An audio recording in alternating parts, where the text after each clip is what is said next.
The TikTok ban has happened, and after much wrangling, people thinking one way and the other, we are sitting in a world where TikTok is banned. A lot of people are starting to jump over to Rednote. I have some thoughts and ideas about that.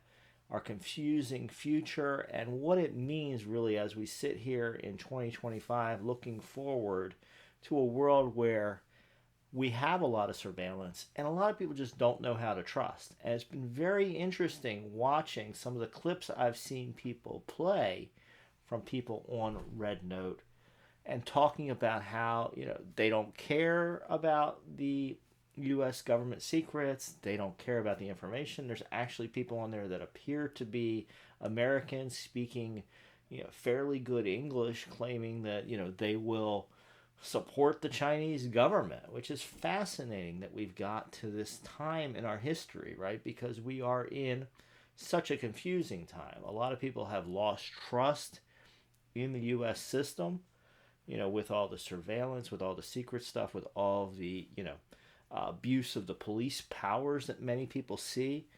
I've talked before about civil asset forfeiture and how the U.S. government or state governments take the assets of innocent citizens.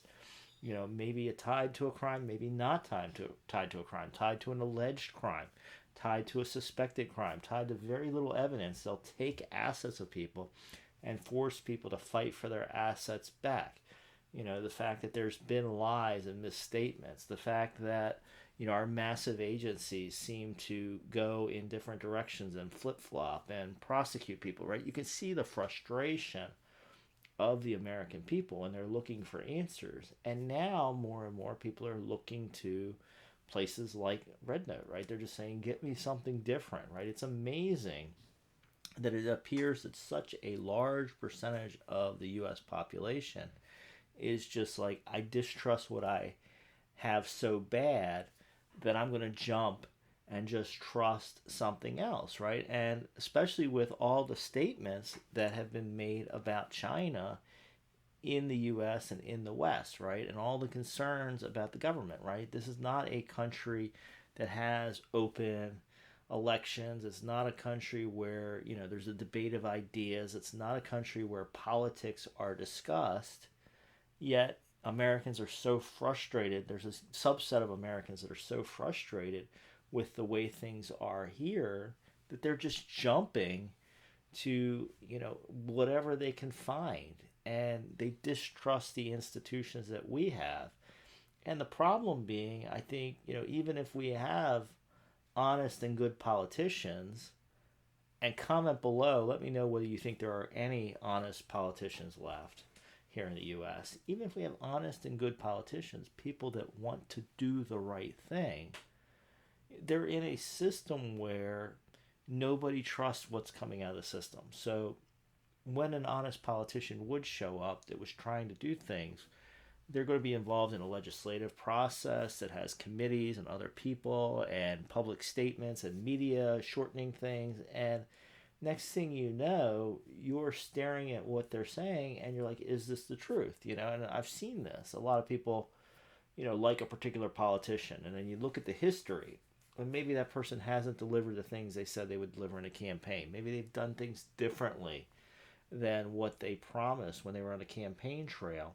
And you go back and look at this person's history, and they say they wanted things, but then they, when they start explaining it, it's because, well, I had to do this and that to get a law passed. I had to compromise in the legislative process. I had to, look the other way to vote a particular way. There was a post a couple weeks ago by a politician in Florida.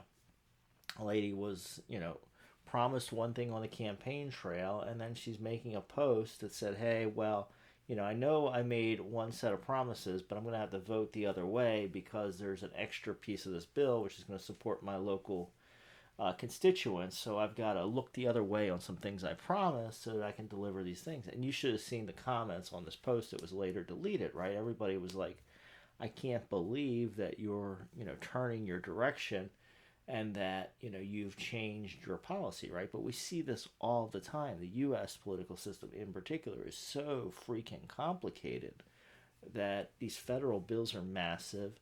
You might be voting for one thing, you might be voting for a pro-environmental bill, but there might be a rider on there that gives money to some other cause, right? And now suddenly, even though you were really trying to support one thing and that was the major focus, there's a minor part of the bill that does something else, And I saw this early in my career as I started looking at legislation. You would see things attached to bills that seem to have nothing to do with it because they put these riders on federally to collect votes. If you need votes for a bill and you can't make it, you add a little something to get one or two or more votes. And so maybe maybe a senator or a representative is so on a bill, but when you throw in a sweetener that helps them in their local district or maybe helps them fulfill a campaign promise, they then support the major bill and the major bill gets pushed through, right? This is the kind of horse trading that's going on all the time. And what has it led to today? It leads to a world where people don't trust the government, right? And you can now see actual examples out there where people are like, never mind, I just don't care, I don't trust it, right? I'm just going to go against it. I don't believe the government when they say TikTok's a risk. I'm going to use something else that is potentially even worse because I don't trust the system I'm in, right? And that's amazing, and people are even saying, in the event of a war that they would change sides, and that is just shocking that we've gotten to this point. And people are confused. They don't know where the truth is. And this makes it really difficult for all of us to figure out where our alliances are, where we sit, who's on the same side as us, who's our friends, who's not our friends, which governments are supporting us, which governments aren't. And a lot of people view their own government as their enemy because they watch these actions, they watch these surveillance campaigns.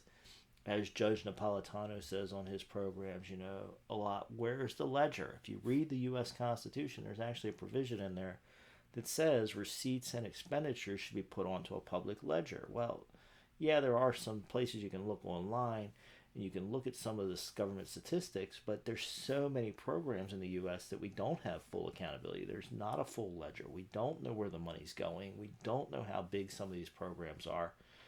We don't know what's going on in a lot of the security state, and people will tell you that it's to prevent terrorism and provide security, and we understand these important objectives, but there's been such a degree of misinformation and lies and confusion and stories that don't make sense and details aren't explained that just leave everybody scratching their head. Comment below, let me know if you get left scratching your head with where we're at.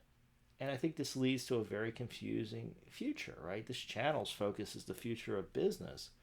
What is the future of business right now when we're confused, when governments are unstable, when, people don't trust the people they're supposed to be trusting, right? You're supposed to feel secure and safe in your country. And you can obviously see a large percentage of Americans, for various reasons, aren't feeling secure and safe. Some people feel that the government's lying to them, that they're cutting off their free speech, cutting off TikTok, right? Now they're jumping to Rednote and just moving over there because, they just don't want to deal with the system, right? And then, we go a step beyond that. And there's people leaving America because they feel like there's, too much government intervention, or leaving because they feel like the government's out of touch or it's abusive of people, right? You look at these expat communities, and there's a lot of Americans that have left the U.S. and, Europeans that have left Europe, and everybody's looking for answers because we're in a very confusing state. And that confusion is very important for all of us in our future planning. And we need to understand that this is just part of the state of play right now. And my personal projection after studying this for a long time as part of my professional life is the confusion quotient is probably going to keep going up until we hit some kind of new order. Whether it's a new world order, as they talk about, which many people are concerned about what that looks like. It appears that we're on the eve of a shakeup, right? Whether it's Donald Trump trying to acquire more land and make the U.S. bigger and more powerful, whether it's Europe potentially collapsing, whether it's different countries invading each other, whether it's, local skirmishes in different regions of the world, right? We are in this period right now where everything's shifting And it looks like we might be sitting on the possibility of new lines being drawn, new alliances being drawn. And all of us need to be keeping a very careful eye on this because it affects our economies, it affects our business, it affects our personal budgets, it affects how we work. And so that's where we're at, and that's where we're headed, folks. I would love to read your comments. Let me know what you want me to talk about in future videos. Consider subscribing. Check out our library of past videos, and I'll see you for another video soon.